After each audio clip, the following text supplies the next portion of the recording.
Hi guys, welcome back to my channel Kavana's vlogs. ನಮ್ಮಲ್ಲಿ ಇವತ್ತು ಪಕ್ಷ ಮಾಡ್ತಾ ಇದ್ದೀವಿ ನೋಡಿ. ಅಚ್ಚನೂ ಕೂಡ ಹುಷಾರಾಗಿದ್ದೀನಿ. ಅಚ್ಚು ಜ್ವರ ಹೋಯ್ತಾ? ಕೆಮ್ಮು ಹೋಯ್ತಾ? ಮನೆಯೆಲ್ಲ ಕ್ಲೀನ್ ಆಗಿದೆ. ಪೂಜೆಗೆ ಕೂಡ ರೆಡಿ ಆಗಿದೆ. ಪೂಜೆ ಮಾಡಬೇಕಷ್ಟೆ. ರೆಡಿ ಮಾಡಿದ್ದೀವಿ ಅವ್ರ ಮನೆ. ನಾವು ಒಂದು ದಿವಸ ಮುಂಚೆನೇ ದೇವ್ರ ಸಾಮಾನೆಲ್ಲ ತೊಳೆದು ದೇವ್ರ ಮನೆಯೆಲ್ಲ ಒರೆಸಿ ಜೋಡಿಸಿ ಇಟ್ಕೊಬಿಡ್ತೀವಿ. ನೋಡ್ತೇವೆ ಫುಲ್ ಕಂಪ್ಲೀಟಾಗಿ.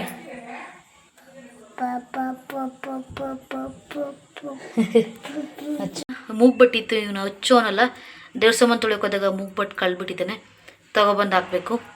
ಮೂಗ್ಬಟ್ಟೆ ಲಕ್ಷ್ಮಿಗೆ, ನಮ್ಮ ಲಕ್ಷ್ಮಿಗೆ ಲಕ್ಷಣ ಕಾಣಿಸ್ತಿತ್ತು, ಅದನ್ನೇ ಕಳ್ಬಿಟ್ಟ ನಾನು.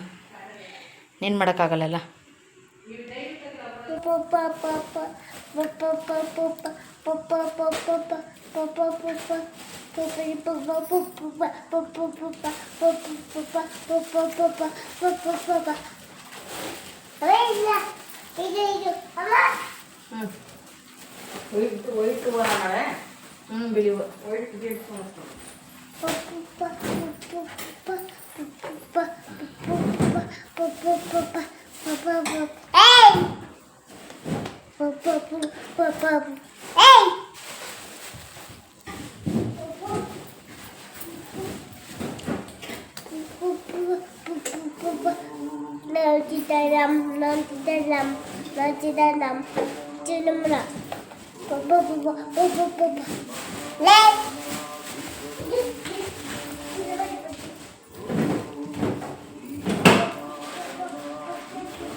ಹಂಗೆ ಇಲ್ಲಿ ಆಲ್ಮೋಸ್ಟ್ ಎಲ್ಲ ಕಟ್ ಮಾಡಿ ಇಟ್ಕೊಬಿಟ್ಟಿದ್ವಿ. ಸೊಪ್ಪು, ಶುಂಠಿ ಎಲ್ಲನೂ ಕಟ್ ಮಾಡಿ ಇಟ್ಕೊಂಡಿದ್ದೀವಿ. ಇವೆಲ್ಲ ಹಬ್ಬದ ಸಾಮಾನುಗಳೇ. ಏನೇ ತಿಂಡಿ ಮಾಡಿ ಇಟ್ಕೊಂಡಿದ್ವಿ. ಕಜ್ಜಾಯ ಒಂದು ಪೆಂಡಿಂಗ್ ಇತ್ತು ನೋಡಿ. ಕಜ್ಜಾಯ ಪಾಕ ತೆಗ್ದಿಟ್ಕೊಂಡಿದ್ದು ಅದು ಯಾವ ರೀತಿ ಆಗೋಗ್ಬಿಟ್ಟೈತೆ. ಫುಲ್ಲು ಈ ಥರ ಆಗ್ಬಿಟ್ಟೈತೆ. ಏನು ಮಾಡೋದು ಗೊತ್ತಿಲ್ಲ ಇವಾಗ. ಇಲ್ಲಮ್ಮ ಏನು ಕಮ್ಮದು ಮಟನ್ ಸಾರಿಗೆ ಹಚ್ಚುತ್ತಾ ಇದ್ದೀನಿ ಈರುಳ್ಳಿ ಬೇಯಿಸ್ಕೊಳಕ್ಕೆ. ಪ್ರತಿ ವರ್ಷ ನಾವು ಅಂಗಡಿ ತರ್ತೀವಿ. ಈ ಸಲ ಎಲ್ಲ ಚೆನ್ನಾಗಿ ಬಂತು. ಕಜ್ಜಾಯ ಮಾತ್ರ ಹಿಂಗೆ ಆಗ್ಬಿಟ್ಟೈತೆ. ಹೆಂಗೆ ಮಾಡೋದು ನೋಡ್ಬೇಕು. ಅವ್ರನ್ನೇ ಹೇಳು.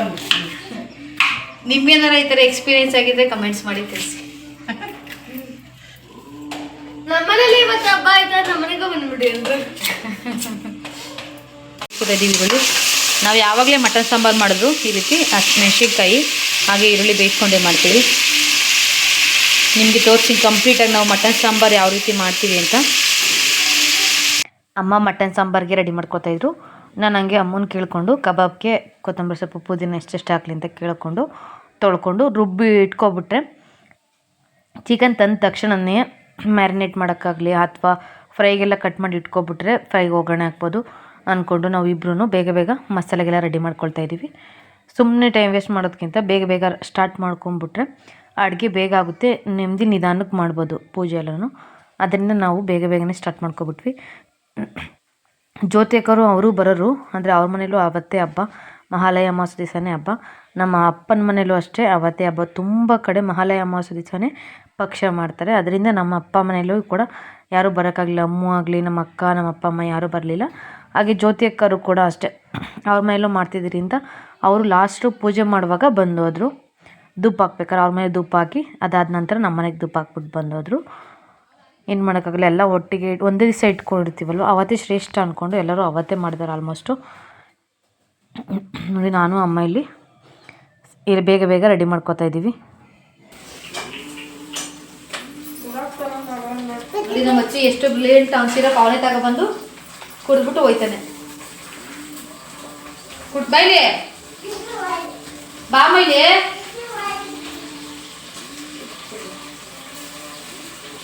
ಅಚ್ಚು ಬಾಯ್ಲಿ.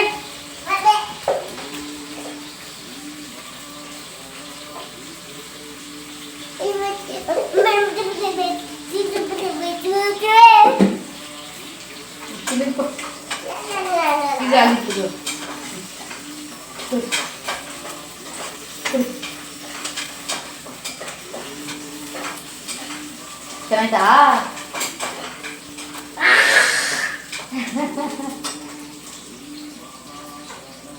ಗುಡ್.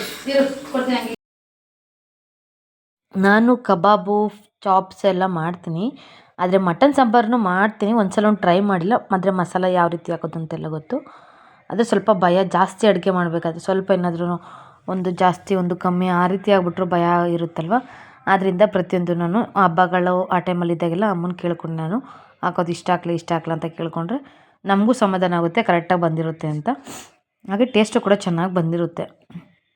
ನಾವೇನೋ ಮಿಸ್ಸಾಗಿ ಜಾಸ್ತಿ ಕಮ್ಮಿ ಹಾಕೋದ್ರೂ ವೇರಿಯೇಷನ್ ಆಗ್ಬಿಡುತ್ತೆ ಅಂದ್ಕೊಂಡು ನಾನು ಕೇಳ್ಕೊಂಡೆ ಹಾಕ್ಕೊಳ್ಳೋದು.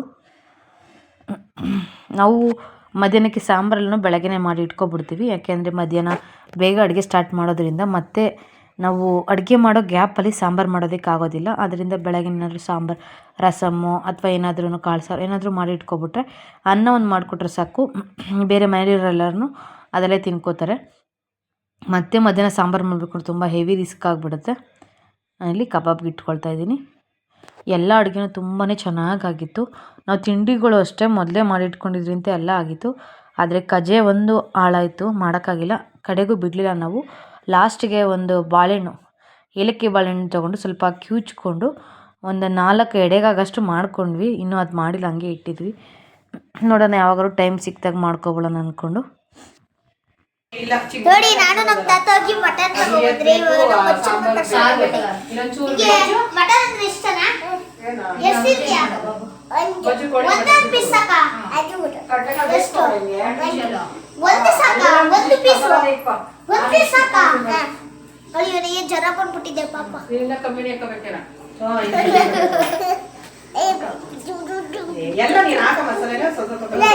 ಇದು ಯಾರು ಗೊತ್ತಾ? ಅದ್ವಿಕ್ ಸಾಗರತ ಕವನಕೋರ್ ಮಗ. ಹಾಯ್ ಮಾಡೋ ವಿಡಿಯೋಗೆ. Hi guys.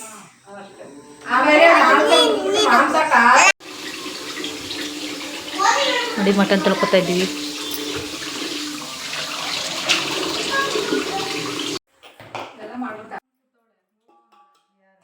ಇಲ್ಲಿ ನಾನು ಕಬಾಬ್ಗೆ ಮ್ಯಾರಿನೇಟ್ ಮಾಡಿ ಇಡ್ತಿದ್ದೀನಿ. ಎಲ್ಲರೂ ರುಬ್ಬಿ ಕೊತ್ತಂಬರಿ, ಪುದೀನ, ಹಸಿಮೆಣ್ಸಿಕಾಯಿ, ಬೆಳ್ಳುಳ್ಳಿ, ಶುಂಠಿ ಇಷ್ಟನ್ನು ಹಾಕಿ ರುಬ್ಬಿ ಅದಕ್ಕೆ ಮೆಣಸಿನ್ಕಾಯಿ ಪುಡಿ, ಕಾರ್ನ್ಫ್ಲೋರು, ಉಪ್ಪು ಹಾಗೆ ಮೊಟ್ಟೆ, ಒಂದು ಮೊಟ್ಟೆ ಅಥವಾ ಜಾಸ್ತಿ ಕಲಸಿರೋದ್ರಿಂದ 2 ಮೊಟ್ಟೆ ಹಾಕ್ಕೊಳ್ತಾ ಇದ್ದೀನಿ. ಇದಕ್ಕೆ ನಿಮ್ಮ ಮೊಸರು ಕೂಡ ಹಾಕೋಬೋದು, ಸಾಫ್ಟಾಗಿ ಬರುತ್ತೆ. ನಾವು ಸ್ವಲ್ಪ ಕ್ರಿಸ್ಪಿಯಾಗಿ ತಿನ್ನೋದ್ರಿಂದ ಮೊಟ್ಟೆ ಹಾಕ್ಕೊಂಡೆ ಅಷ್ಟೇ. ಇದೇನೂ ಹಾಕ್ಕೊಳ್ಳಿಲ್ಲ, ಮೊಸರು ಏನೂ ಹಾಕ್ಕೊಳ್ಳಿಲ್ಲ. ನೀಟಾಗಿ ಕಲಸಿದ ನಂತರ ನಾನು ಮೇನ್ ಕಬಾಬ್ ಪೌಡ್ರ್ ಹಾಕೋದೇ ಮರೆತುಬಿಟ್ಟಿದ್ದೆ. ಆಮೇಲೆ ಗಾನು ಹೇಳಿದ್ಲು ಕಬಾಬ್ ಪೌಡ್ರ್ ಹಾಕ್ಕೊಳ್ಳಿ ಅಂತ. ಸ್ವಲ್ಪ ಗ್ರೀನ್ ಸೊಪ್ಪು ಜಾಸ್ತಿ ರುಬ್ಬಿಟ್ರೆ ಗ್ರೀನ್ ಕಲರ್ ಬಂದುಬಿಡುತ್ತೆ. ಅದರಿಂದ ಸೊಪ್ಪು, ಕೊತ್ತಂಬರಿ ಸೊಪ್ಪು, ಪುದೀನ ಸ್ವಲ್ಪ ಕಮ್ಮಿ ಮಾಡ್ಕೊಳ್ಳಿ. ನಿಮಗೆ ಗ್ರೀನ್ ಚಿಕನ್ ಬೇಕು ಅಂದರೆ ಪರವಾಗಿಲ್ಲ, ಗ್ರೀನ್ ಕಲರ್ನೇ ಮಾಡ್ಕೊಳ್ಳಿ. ಗಾನು ನೋಡಿ, ಗಾನುಗೆ ಏನು ಕೆಲಸ ಮಾಡಬೇಕಾದ್ರೂ ತುಂಬಾ ಇಂಟ್ರೆಸ್ಟು. ನಾನು ಮಾಡ್ತೀನಿ ಅಂತ ಅಷ್ಟು ಇಂಟ್ರೆಸ್ಟ್ ತೋರಿಸ್ತಾ ಇರ್ತಾಳೆ. ನಾವು ಹಾಗೆ ಸುಮ್ಮನೆ ಮಾತಾಡಿಕೊಂಡು ಅಡುಗೆ ಮಾಡ್ತಾಯಿದ್ವಿ. ರೇಖಕ್ಕೂ ನಾವು ಆಲ್ಮೋಸ್ಟ್ ಎಲ್ಲ ಹಬ್ಬದಲ್ಲೂ ಒಟ್ಟಿಗೆ ಸೇರ್ಕೊಂಡು ಮಾಡ್ತೀವಿ. ಆದರೆ ಇದೊಂದೇ ಹಬ್ಬದಲ್ಲಿ ಅನಿಸುತ್ತೆ ಜ್ಯೋತಿಕರು ಬೇರೆ ನಾವು ಬೇರೆ ಡಿವೈಡ್ ಆಗಿರ್ತೀವಿ. ಅವ್ರು ಸಪ್ರೇಟ್ ಅಡುಗೆ ಮಾಡ್ತಿರ್ತಾರಲ್ವ, ಅದರಿಂದ ಅವ್ರು ಇಲ್ಲಿಗೆ ಬರೋಕ್ಕಾಗಲ್ಲ, ನಾವು ಅಲ್ಲಿಗೆ ಹೋಗೋದಿಲ್ಲ. ನಿಮಗೆ ನೋಡೋದಕ್ಕೆ ಸ್ವಲ್ಪ ಕಮ್ಮಿ ಜನ ಅನಿಸ್ಬೋದು. ಆಮೇಲೆ ಎಲ್ಲ ನೆಂಟರು ಬಂದರು. ಅಪ್ಪ ಅವ್ರ ಅಣ್ಣ ಆಗಿರ್ಬೋದು, ಅಕ್ಕ, ಇನ್ನೊಬ್ರು ಅಕ್ಕ ಬಂದಿಲ್ಲ, ಅವ್ರಿಗೆ ಹುಷಾರಿಲ್ಲ ಅಂತ ಬಂದಿರಲಿಲ್ಲ ಅವರು. ಹಾಗೆ ಅಮ್ಮರ ಕಡೆಯೂ ಆಲ್ಮೋಸ್ಟ್ ಎಲ್ಲರೂ ಅವತ್ತೇ ಇಟ್ಕೊಂಡಿದ್ರು ಹಬ್ಬನ. ನಮ್ಮ ಕಡೆಯೂ ನಮ್ಮ ಮಾಮ ಒಬ್ಬರು ಬಂದಿದ್ರಷ್ಟೇ. ಎಲ್ಲರೂ ಅವತ್ತೇ ಇಟ್ಕೊಂಡಿರ್ತಾರೆ ಹಬ್ಬ, ಏನು ಮಾಡೋಕ್ಕಾಗಲ್ಲ. ಫ್ರೆಂಡ್ಸ್, ಆಲ್ರೆಡಿ ನಾನು ರೆಡಿಯಾಗಿ ಕೂತಿದ್ದೀನಿ. ಈಗ ಕವನಕ್ಕ ಅವರು ಮಟನ್ ಸಾರಿಗೆ ಇಂಗ್ರೀಡಿಯೆಂಟ್ಸ್ ಎಲ್ಲ ರೆಡಿ ಮಾಡ್ಕೊಂಡವ್ರೆ. ಏನೇನು ಅಂತ ನಾವು ಕೇಳಿ ನೋಡೋಣ ಬನ್ನಿ. ಕವನಕ್ಕ ಏನೇನು ರೆಡಿ ಮಾಡ್ಕೊಂಡಿದ್ದೀರಾ ಹೇಳಿ. ಕೊತ್ತಂಬರಿ ಸೊಪ್ಪು, ಹುರ್ಗಡ್ಲೆ, ಇದು ಗಸಗಸೆ, ಲವಂಗ, ಏಲಕ್ಕಿ, ಶುಂಠಿ, ಚಕ್ಕೆ, ಬೆಳ್ಳುಳ್ಳಿ, ಕಾಯಿ. ಇದು 2ನೇ ಮಸಾಲ. ಮೊದಲನೇ ಮಸಾಲಕ್ಕೆ ಆಲ್ರೆಡಿ ತೋರಿಸಿದ್ದೀವಿ. ಬರೀ ಮಟನ್ ಸಾರು ಒಂದೇನಾ ನೀವು ಮಾಡೋದು? ಚಾಪ್ಸು, ಕಾಳುಗೊಜ್ಜು, ಕಬಾಬು, ಕಬಾಬು, ಮುದ್ದೆ, ಅನ್ನ. ವಾ ಎಷ್ಟು ವೆರೈಟಿ ಎಲ್ಲ ಮಾಡ್ತಾವ್ರೆ. ನಾನಂತೂ ತಿನ್ನಕ್ಕೆ ವೆಯ್ಟ್ ಮಾಡ್ತಾ ಇದ್ದೀನಿ. ಹಬ್ಬ ಆದ್ಮೇಲೆ ಫಸ್ಟ್ ತಿನ್ನೋಳೆ ನಾನು. ನಮ್ಮ ಮಮ್ಮಿ ಏನೇನು ಮಾಡ್ತಾರೆ ನೋಡೋಣ. ಅಮ್ಮಮ್ಮ ನೀನೇನು ಮಾಡ್ತಿದ್ಯಾ? ಬರೀತಿದ್ಯಾ? ಜಯಶ್ರೀ ಆಂಟಿ ನೀವು? ನೋಡಿ ಇವರೆಲ್ಲ ಅಪ್ಪರ ಹುಟ್ಟಿದವರು ಅಂದರೆ ಅವ್ರ ಅಕ್ಕ, ಅವ್ರ ಅಣ್ಣ, ಹಾಗೆ ಇನ್ನೊಬ್ಬರು ಅಕ್ಕ ಬರಬೇಕಿತ್ತು. ಮೊದಲು ಹೇಳ್ದಂಗೆ ಅವ್ರು ಹುಷಾರಿಲ್ಲ ಅಂತ ಅಂದ್ಬಿಟ್ಟು ಬರಲಿಲ್ಲ. ಅವ್ರು ಪ್ರತಿ ವರ್ಷ ಬರ್ತಿದ್ರು, ಚೆನ್ನಾಗಿ ಮಾತಾಡ್ತಿದ್ರು. ಅದಕ್ಕೆ ಸ್ವಲ್ಪ ಈ ಮೂಮೆಂಟ್ಸ್ನ ಸ್ವಲ್ಪ ಮೆಮೊರಿಯಾಗಿ ಇಟ್ಕೊಳ್ಳೋಣ ಅಂದ್ಕೊಂಡು ವೀಡಿಯೋ ಮಾಡಿಕೊಂಡೆ.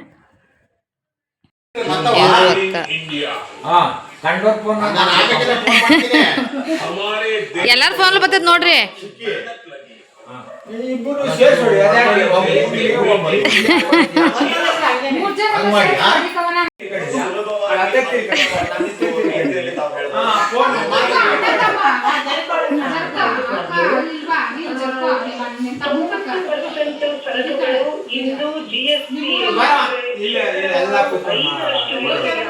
ಕೂತ್ಕೊಳ್ರಿ, 3 ಜನ ಇಲ್ಲ.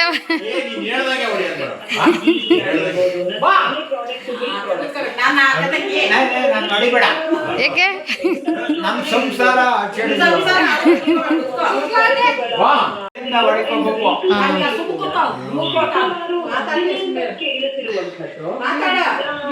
ಸೊ ಗೈಸ್, ಅಡುಗೆ ಎಲ್ಲ ಆಯ್ತು ಇವಾಗ. ನೋಡಿ, ಫುಲ್ ಎಲ್ಲ ಕಂಪ್ಲೀಟ್ ಆಯಿತು. ನಿಂಬೆಹಣ್ಣು, ಈರುಳ್ಳಿ ಅದು ಕಟ್ ಮಾಡಿ ಇಟ್ಟಿದ್ದೀವಿ. ಇದೆರಡು ಸ್ವಲ್ಪ ಒಬ್ಬಟ್ಟು ನಾವು ಮಾಡಿರಲಿಲ್ಲ, ಕಜ್ಜಾಯ ಚಕ್ಲಿ ಎಲ್ಲ ಮಾಡಿದ್ವಿ. ಒಬ್ಬಟ್ಟಂತ ಮಾಡಿರಲಿಲ್ಲ, ಅದಕ್ಕೆ ಒಬ್ಬಟ್ಟು ಥರ ತೊಗೊಬಂದರೆ. ಹಾಗೆ ಅಜ್ಜಿ ತಗೊಂಡು ಚಿಕನ್ ನೋಡಿ, ಏನಿದು ಬರ್ಫಿ, 2 ಥರ ಬರ್ಫಿ, ಒಂದು ಎಳ್ಳು ಬರ್ಫಿ, ಒಂದು ಬೆಲ್ಲದ ಬರ್ಫಿ 2 ತೊಗೊಬಂದರೆ. ನೋಡಿ, ಚಿಕನ್ ಫ್ರೈ ರೆಡಿಯಾಗಿದೆ. ಹಾಗೆ ಇದು ನೋಡ್ಬೋದು, ಇದು ನೀವು ಈಲಿ ಅಂತ, ಇದು ತುಂಬಾ ಚೆನ್ನಾಗಿರುತ್ತೆ, ನನಗಂತೂ ತುಂಬ ಇಷ್ಟ ಇದು. ಮತ್ತು ಅದಾದಮೇಲೆ ಇದೇನಿದು ಅನ್ನ ನೋಡಿ, ಮೊಟ್ಟೆನೂ ಕೂಡ ಬೇಯಿಸಿ ಇಟ್ಕೊಂಡಿದ್ದೀವಿ. ಅನ್ನಕ್ಕೆ ನೆನೆಸಿಟ್ಟಿದ್ದೀವಿ, ಇನ್ನೂ ಹಚ್ಚಿಲ್ಲ. ಟೈಮ್ ಬಂದು 5:30 ಆಗಿದೆ.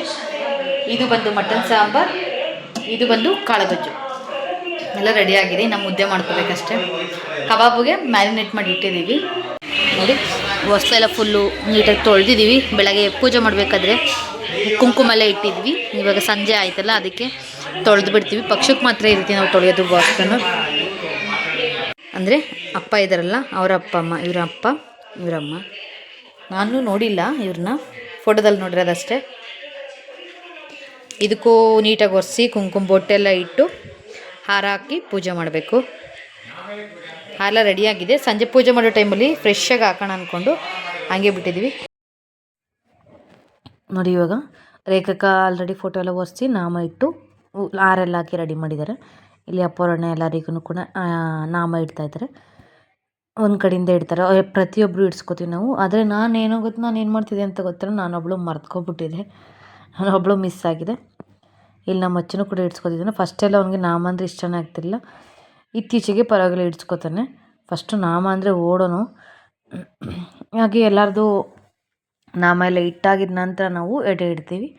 ಮನೇಲಿ ಮಾಡಿರುವಂಥ ತಿಂಡಿ, ಹಾಗೆ ಏನೇನು ಅಡುಗೆ ಮಾಡಿರ್ತೀವಿ ಪ್ರತಿಯೊಂದು ಅಡುಗೆನೂ ಕೂಡ ನಾವು ಇಟ್ಟು ಪೂಜೆ ಮಾಡ್ತೀವಿ. ಪಿತೃಪಕ್ಷ ಅಂತಂದರೆ ನಮ್ಮ ಪಿತೃಗಳು ಅಂದರೆ ಅಜ್ಜಿ ತಾತ ಅವರೆಲ್ಲ ತೀರೋಗಿರ್ತಾರಲ್ವ, ತೀರೋಗಿರೋರಿಗೆ ಮಾತ್ರ ಎಡೆ ಇಡುವಂಥ ಹಬ್ಬನೇ ಪಿತೃಪಕ್ಷ. ವರ್ಷಕ್ಕೊಂದ್ಸಲ ಮಾಡೋದು. ಕೆಲವರು ವರ್ಷಕ್ಕೊಂದ್ಸಲ ವರ್ಷದ ತಿಥಿ ಅಂತಲೂ ಮಾಡ್ತಾರೆ. ನಾವು ಪಕ್ಷ ಅಂತ ಮಾಡ್ತೀವಿ ಅಷ್ಟೇ. ನಾವು ಅಡುಗೆಲ್ಲೂ 5:30ಗೆಲ್ಲ ರೆಡಿ ಮಾಡಿ ಇಟ್ಕೊಬಿಟ್ಟಿದ್ವಿ. ಎಡೆ ಇಟ್ಟಿದ್ದು ಆಲ್ಮೋಸ್ಟ್ 6:30, 7 o'clock ಮೇಲೇ, ಯಾಕೆಂದರೆ ಹೊತ್ತು ಮುಳುಗಿದ ಮೇಲೆ ಎಡೆ ಇಡಬೇಕು ಅಂತಾರೆ. ಆದ್ದರಿಂದ ನಾವು ಸ್ವಲ್ಪ ಲೇಟಾಗಿ ಎಡೆ ಇಡ್ತೀವಿ. ಅಷ್ಟೊತ್ತಿಗೆ ಎಲ್ಲ ರೆಡಿ ಮಾಡಿ ಇಟ್ಕೊಂಡ್ಬಿಟ್ಟಿರ್ತೀವಿ. ಲಾಸ್ಟಿಗೆ ಕೆಂಡನೂ ಕೂಡ ಮಾಡ್ಕೋತೀವಿ. ಚಿಪ್ ಇರುತ್ತಲ್ಲ, ಚಿಪ್ಪಲ್ಲಿ ಸುಟ್ಕೊಂಡು ಅದ್ರ ಕೆಂಡ ಮಾಡ್ಕೋತೀವಿ. ಸಾಂಬ್ರಾಣಿ ಹೋಗಿ ಹಾಕೋದಕ್ಕೆ ಬೇಕಲ್ವ, ಅದರಿಂದ. ಅದಾಗಿದ್ದ ನಂತರ ನಾವು ಏನೇನು ಅಡುಗೆ ಮಾಡಿದ್ದೀವಿ ಅದೆಲ್ಲನೂ ಇಡ್ತೀವಿ. ಹಣ್ಣು, ಸ್ವೀಟು, ಹಾಗೆ ತಿಂಡಿಗಳು, ಮನೇಲಿ ಮಾಡುವಂಥ ತಿಂಡಿಗಳು ಅಥವಾ ಹೊರಗಡೆಯಿಂದ ತಂದಿರೋನು ಆದರೂ ಪರವಾಗಿಲ್ಲ, ಏನೇನು ತಂದಿರ್ತೀವಿ. ಹಾಗೆ ಕಡಲೆಪುರಿ ಎಲ್ಲ ಪ್ರತಿಯೊಂದು ಕೂಡ ಇಟ್ಟು ಪೂಜೆ ಮಾಡ್ತಿದ್ದೀವಿ. ಮನೇಲಿ ಏನೇನು ಮಾಡ್ತೀವಿ ಎಲ್ಲನೂ ಇಡ್ತೀವಿ ನಾವು. 2 ಎಡೆ ಇಡ್ತೀವಿ, ಅಜ್ಜಿಗೊಂದು ತಾತಂಗೊಂದು. ಅದಕ್ಕೆ 2 ಮುದ್ದೆ ಇಡ್ತೀವಿ. ಎರಡೆರಡು ಮೊಟ್ಟೆ ಇಡ್ತೀವಿ. ಹಾಗೆ ಸಾಂಬಾರೆಲ್ಲ ಒಂದು ಒಟ್ಟಿಗೆ ಹಾಕ್ತೀವಿ ಅಷ್ಟೇ. ನೋಡಿ ಇಲ್ಲಿ ಅಪ್ಪ ಇಡ್ತಿದ್ದಾರೆ. ಅವರು ಅಪ್ಪ ಎಡೆಲ್ಲ ಚೆನ್ನಾಗಿ ಇಡ್ತಾರೆ ನೀಟಾಗಿ. ಆಲ್ಮೋಸ್ಟ್ ಬೇಗನೆ ಅಡುಗೆ ಮಾಡ್ಕೊಂಡಿದ್ರೆ ನಿಮಗೆ ಎಡೆ ಇಡೋದಕ್ಕೆಲ್ಲ ಗಾಬರಿ ಆಗೋದಿಲ್ಲ, ಇಲ್ಲಾಂದರೆ ಗಾಬರಿ ಆಗ್ಬಿಡುತ್ತೆ. ನಾವು ಹಂಗೂ ಅನ್ನಕ್ಕೆ ಅಂತ ನೆನೆಸಿಟ್ವಿ, 5 ಗಂಟೆನೇ ನೆನೆಸಿಟ್ವಿ. ಎಡೆ ಟೈಮಲ್ಲಿ ನಾವು ಅನ್ನಕ್ಕೆ ಹಚ್ಚೇ ಇಲ್ಲ, ನೆನೆಸಿಟ್ಬಿಟ್ಟಿದ್ವಿ, ಮರ್ತ್ಕೊಬಿಟ್ಟಿದ್ವಿ ಕುಕ್ಕರಲ್ಲಿ. ಆಮೇಲೆ ಇದು ಎಲ್ಲ ಎಡೆ ಇಡೋ ಅಷ್ಟೊತ್ತಿಗೆ ಅಷ್ಟು ಬೇಗ ಹೋಗಿ ನಾವು ಬೇಗನೆ ಅನ್ನಕ್ಕಿಟ್ಟು ಆಲ್ಮೋಸ್ಟ್ ಇದೆಲ್ಲ ಎಡೆ ಇಡೋಷ್ಟೊತ್ತಿಗೆ ಆಯಿತು. ಅದನ್ನು ಅನ್ನನೂ ಕೂಡ ಆಯಿತು. ಹೀಗೆ ನೀವು ಕೂಡ ಸ್ವಲ್ಪ ಏನೇ ಒಂದು ಎಲ್ಲ ಪರ್ಫೆಕ್ಟಾಗಿ ಮಾಡಿರ್ತೀವಿ ಅಂದ್ರೂ ಸ್ವಲ್ಪನಾದ್ರೂ ಮಿಸ್ಟೇಕ್ಸ್ ಇದ್ದೇ ಇರುತ್ತೆ. ಅದರಿಂದ ಸ್ವಲ್ಪ ಕೇರ್ಫುಲ್ಲಾಗಿ ನೋಡ್ಕೊಂಡು ಮಾಡಿ. ವರ್ಷಕ್ಕೊಂದ್ಸಲ ಮಾಡೋದ್ರಿಂದ ನಮ್ಮ ಮನ್ಸಿಗೆ ತೃಪ್ತಿಯಾಗಿ ಮಾಡಬೇಕು, ಚಿಪ್ಪಣತನ ಮಾಡಬಾರ್ದು ಯಾವುದೇ ಇದರಲ್ಲೂ. ಸೀರೆ ಹಾಗೆ ಬಟ್ಟೆನ ನಾವು ಹೊಸದೇ ಇಡೋದು, ಅವಾಗ ತಂದು ಅವಾಗ ಇಡ್ತೀವಿ. ಕೆಲವರು ಇವಾಗ ಹೋದ ವರ್ಷ ಇಟ್ಟಿದ್ದೀವಿ ಅಂದರೆ ಅದನ್ನು ವಾಶ್ ಮಾಡಿ ಮತ್ತೆ ಈ ವರ್ಷ ಇಡ್ತಾರೆ. ನಾವು ಪ್ರತಿ ವರ್ಷ ಇಟ್ಟಾಗ್ಲೂ ಕೂಡ ಅದನ್ನು ಹೊಸದನ್ನೇ ಇಡ್ತೀವಿ. ನಿಮ್ಮ ಪದ್ಧತಿ, ನೀವು ಯಾವ ರೀತಿ ನಡೆಸ್ಕೊಬಂದಿರ್ತೀರ ಅದೇ ರೀತಿ ಮಾಡ್ಕೊಳ್ಳಿ. ನಮ್ಮ ಮಂಡ್ಯ ಕಡೆ ಎಲ್ಲ ಏನು ಮಾಡ್ತಾರೆ ಅಂದರೆ ಬರೀ ತಿಂಡಿಗಳು ಮಾತ್ರ ಇಡ್ತಾರೆ ಅಷ್ಟೇ. ತಿಂಡಿ ಹಾಗೆ ಬೇಳೆ ಸಾರು ಮಾಡಿ, ದೋಸೆ ಇಡ್ಲಿ ಅದನ್ನು ಮಾಡಿ ಎಡೆ ಇಡ್ತಾರೆ. ನಾನ್ ವೆಜ್ ಅವರು ಮಾಡಿ ಎಡೆ ಇಡೋದಿಲ್ಲ. ನಾವು ಇಲ್ಲಿ ತಿಂಡಿಗಳ್ನು ಮಾಡ್ತೀವಿ, ಹಾಗೆ ನಾನ್ ವೆಜ್ಜು ಕೂಡ ಮಾಡಿ ಎಡೆ ಇಡ್ತೀವಿ, ಅಷ್ಟೇ ಡಿಫ್ರೆನ್ಸು. ಅವ್ರ ಸಂಪ್ರದಾಯ ಅವರಿಗೆ, ನಮ್ಮ ಸಂಪ್ರದಾಯ ನಮಗೆ. ಎಲ್ಲ ಆಯಿತು. ಇವಾಗ ಪೂಜೆ ಮಾಡೋದಕ್ಕೆ ರೆಡಿ ಮಾಡ್ತಾಯಿದ್ದಾರೆ. ನಮ್ಮ ಅಮ್ಮ ಮನೇಲೂ ಬೇರೆ ದಿವಸ ಇಟ್ಕೊಳ್ಳೋಣ ಅಂತಂದರೆ ಅಲ್ಲಿ ಊರಲ್ಲೆಲ್ಲ ಒಂದೇ ದಿವಸ ಮಾಡೋದು, ಪಿತೃಪಕ್ಷ ದಿವಸನೇ ಮಾಡೋದು ಊರಲ್ಲೆಲ್ಲ. ಅದರಿಂದ ಊರಲ್ಲೆಲ್ಲ ಒಂದು ದಿವಸ ಮಾಡೋದು, ನಾವು ಒಂದು ದಿವಸ ಮಾಡೋದು ಸರಿ ಹೋಗಲ್ಲ ಅಂದ್ಕೊಂಡು ಅಲ್ಲೂ ಅವತ್ತೇ ಮಾಡ್ತಾರೆ, ಇಲ್ಲೂ ಅವತ್ತೇ ಮಾಡ್ತಾರೆ. ನಾನು ಆಲ್ಮೋಸ್ಟ್ ಮದುವೆ ಆದಾಗಿಂದ ಒಂದು ಸಲ ಹೋಗೇ ಇಲ್ಲ ಪಿತೃಪಕ್ಷಕ್ಕೆ. ಇಲ್ಲೂ ಹಬ್ಬ ಇರುತ್ತಲ್ವ, ಅದರಿಂದ ಇಲ್ಲೇ ಇರ್ತೀನಿ. ಅದಾಗಿದ್ದ ನಂತರ ಯಾವಾಗಾದ್ರು ಆಯುಧ ಪೂಜೆಗೆ ಏನಾರು ರಜಾ ಕೊಡ್ತಾರಲ್ಲ ಆವಾಗ ಹೋಗಿದ್ದು ಬರ್ತೀವಿ ನಾವು. ಇವಾಗೆಲ್ಲ ಪೂಜೆಗೆ ರೆಡಿ ಮಾಡ್ತಾಯಿದ್ದಾರೆ. ಪೂಜೆ ಸ್ಟಾರ್ಟ್ ಮಾಡಿದ್ದಾರೆ ಆಲ್ರೆಡಿ. ಇನ್ನೊಂದೇನು ಗೊತ್ತಾ, ಸಾಂಬ್ರಾಣಿ ಹಚ್ಚಿದಾಗ ಕಿಟಕಿ ಎಲ್ಲ ಓಪನ್ ಆಗಿರಬೇಕು. ಆ ಸಾಂಬ್ರಾಣಿ ಘಾಟ್ಗೆ ಹುಷಾರು ತಪ್ಪಿಡ್ತಾರೆ, ತುಂಬಾ ಹೊಗೆ ಇರುತ್ತದು, ಎಲ್ಲೂ ಹೋಗೋದಿಲ್ಲ. ಹಂಚಿನ ಮನೆ ಆ ರೀತಿ ಆದರೆ ಹಂಚಿನ ಸಂದಿಲೆಲ್ಲ ಹೊರ್ಟೋಗ್ಬಿಡುತ್ತೆ. ಈ ರೀತಿ ಮೋಲ್ಡು ಈ ರೀತಿ ಆದರೆ ಹೋಗೋದೇ ಇಲ್ಲ, ಕಿಟಕಿಲಿ ಅಷ್ಟೇ ಹೋಗೋದಕ್ಕೆ ಜಾಗ ಇರೋದಲ್ವ, ಅದರಿಂದ ಕಿಟಕಿಯನ್ನು ಓಪನ್ ಮಾಡಿ ಬಿಟ್ಬಿಡಿ. ಯಾರಾದರೂ ವೀಸಿಂಗು ಆ ರೀತಿ ಪ್ರಾಬ್ಲಮ್ ಇರೋರು ಸ್ವಲ್ಪ ಆಚೆ ಇರಬೇಕು, ಯಾಕೆಂದರೆ ಅದು ಸ್ಮೆಲ್ಲಿಗೆ ಜಾಸ್ತಿ ಆಗಿಬಿಡುತ್ತೆ ವೀಸಿಂಗ್ ಎಲ್ಲ. ಅಚ್ಚು ಸ್ವಲ್ಪ ಕೆಮ್ಮಿದ್ರಿಂದ ನಾವು ಬೇಗನೆ ಪೂಜೆ ಮಾಡಿಸಿ ಆಚೆ ಕರ್ಕೊಂಡೋಗ್ಬಿಟ್ವಿ ಅವನಿಗೆ. ಆಲ್ಮೋಸ್ಟ್ ಇದರಲ್ಲೂ ಕೂಡ ತುಂಬ ಜ್ವರ ಜಾಸ್ತಿ ಆಗಿಬಿಟ್ಟಿತ್ತು. ಪೂಜೆ ಮಾಡೋ ಟೈಮ್ಗೆ ಅವ್ನ ನಿದ್ದೆನೂ ಜಾಸ್ತಿ ಆಗಿತ್ತು, ಹಾಗೆ ಜ್ವರನೂ ಕೂಡ ಜಾಸ್ತಿ ಆಗಿಬಿಟ್ಟಿತ್ತು.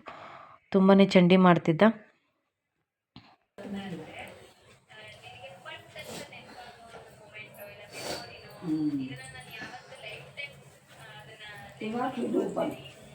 ಈಗ ಧೂಪ ಹಾಕವ, ನೀನು ಅವನು ಧೂಪ ಹಾಕವ. ದೀಪ ಬಿಡ್ರಪ್ಪ, ಆಚೆ ಹೊಡಿ ಕೊಟ್ಟೋಗ್ಬಿಡ್ರಿ. ವಾಯ್ಸ್ ಕೊಡಬೇಕಾದ್ರೆ ನನಗೂ ಕೂಡ ಸ್ವಲ್ಪ ಕೋಲ್ಡ್ ಆಗಿದೆ, ಅದರಿಂದ ಸ್ವಲ್ಪ ವಾಯ್ಸ್ ಚೇಂಜ್ ಆಗಿದೆ. ಯಾರು ತಪ್ಪು ತಿಳ್ಕೊಬೇಡಿ, ಮಲಗಿದ್ದೆ ಆ ರೀತಿ ಅಂತ. ಕೋಲ್ಡ್ ಆಗಿರೋದ್ರಿಂದ ವಾಯ್ಸ್ ಸ್ವಲ್ಪ ಚೇಂಜ್ ಬರ್ತಿದೆ. ಇಲ್ಲಿ ಪೂಜೆ ಎಲ್ಲ ಆಯಿತು.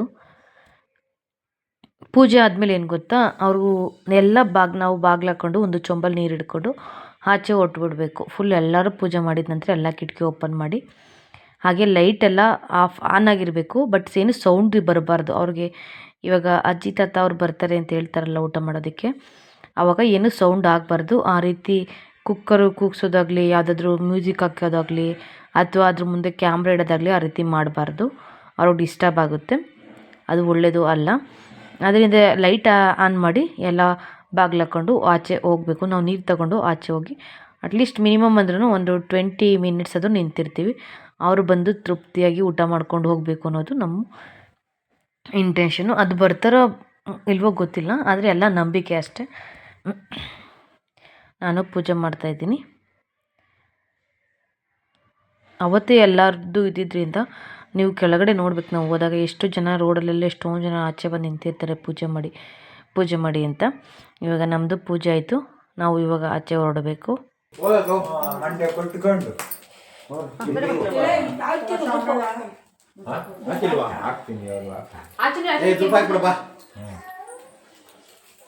ಹೊಸ ಹಾಕವಾ.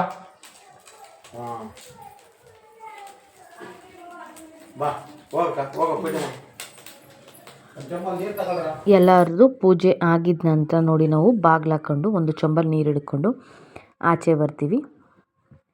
ಆಚೆ ಬಂದು ಒಂದು 20 ನಿಮಿಷ ವೆಯ್ಟ್ ಮಾಡ್ತಾ ಇರ್ತೀವಿ. ನೋಡಿ ಇಲ್ಲಿ ರೋಡಲ್ಲಿ ಆಲ್ಮೋಸ್ಟ್ ಎಲ್ಲರೂ ಕೂಡ ಹಂಗೆ ನಿಂತಿದ್ದಾರೆ. ಎಲ್ಲ ಪೂಜೆ ಮಾಡಿ ಅವತ್ತು ರೋಡಲ್ಲೂ ಕೂಡ ತುಂಬ ಜನಗಳ ಮನೇಲಿ ಅವತ್ತೇ ಹಬ್ಬ ಇತ್ತು. ನೋಡಿ ಇಲ್ಲಿ ಜ್ಯೋತಿಕರು ಕೂಡ ಅವರು ಎಲ್ಲ ಬಂದು ಹೊರಗಡೆ ಕೂತಿದ್ದಾರೆ. ಅವರು ಪೂಜೆ ಮಾಡಿ ಬಂದು ಕೂತಿದ್ದಾರೆ. ನೋಡಿ ಅಲ್ಲಿ ಮುಂದೆ ಕಾಣಿಸ್ತಿದ್ದಿಲ್ಲ ಅದೇ ನಮ್ಮ ಮನೆ.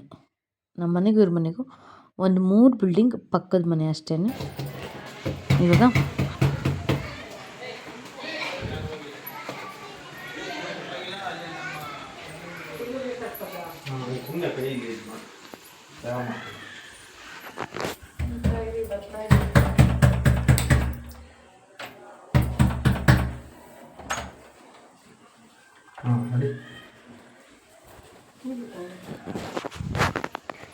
ನಾವು ಒಳಗಡೆ ಬಂದ ನಂತರ ಮತ್ತೊಂದ್ಸಲ ಪೂಜೆ ಮಾಡ್ತೀವಿ. ಪೂಜೆ ಮಾಡಿದ ನಂತರ ನಾನು ಜ್ಯೋತಿಕರ ಮನೆಗೆ ಹೋದೆ. ಅವ್ರ ಮನೇಲಿ ಪೂಜೆ ಮಾಡಿ ಬರೋಣ ಅಂತ ಅವ್ರ ಅತ್ತೆಗೆ ಎಡೆ ಇಟ್ಟಿದ್ರಲ್ವ, ಪೂಜೆ ಮಾಡಿ ಬರೋಣ ಅಂತ ಹೋದೆ. ಅವ್ರು ಏನೇ ಮಾಡಿದ್ರು ಬಿಡಲ್ಲ, ಅಲ್ಲೇ ಊಟ ಮಾಡ್ಕೊಂಡು ಬಂದೆ. ಸೊ ಗೈಸ್, ಇದಾಗಿತ್ತು ಇವತ್ತಿನ ನಮ್ಮ ಪಿತೃಪಕ್ಷದ ವಿಡಿಯೋ. ಈ ವಿಡಿಯೋ ನಿಮಗೆ ಇಷ್ಟವಾದರೆ ದಯವಿಟ್ಟು ಕವನಾಸ್ ವ್ಲಾಗ್ಸ್ ಅನ್ನೋ ಚಾನಲ್ಗೆ ತಪ್ಪದೇ ಸಬ್ಸ್ಕ್ರೈಬ್ ಆಗಿ, ಹಾಗೆ ಪಕ್ಕದಲ್ಲಿರೋ ಬೆಲ್ ಐಕಾನ್ ಕ್ಲಿಕ್ ಮಾಡಿ. ಇಷ್ಟೊತ್ತು ನನ್ನ ವಿಡಿಯೋ ತಾಳ್ಮೆಯಿಂದ ನೋಡಿದ್ದಕ್ಕಾಗಿ ಎಲ್ಲರಿಗೂ ಧನ್ಯವಾದಗಳು.